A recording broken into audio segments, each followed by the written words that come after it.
സന്തോഷത്തിലും സങ്കടത്തിലും ഒക്കെ കൂടെ നിൽക്കണമെന്ന് ആഗ്രഹമുണ്ട്. I want to grow old with you.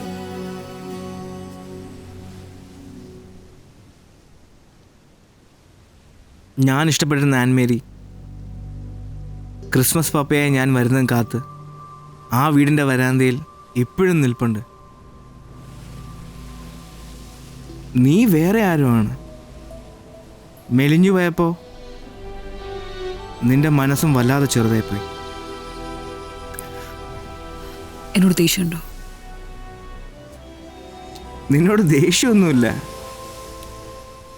ഒരാൾക്ക് വേണ്ടി ജീവിക്കുന്നതിനേക്കാൾ നല്ലത് ഒരുപാട് പേർക്ക് വേണ്ടി ജീവിക്കുന്നതാണെന്ന് മനസ്സിലാക്കി തന്നതിന് നിന്നോട് നന്ദിയാണ്. I am not your Superman. പോട്ടെ.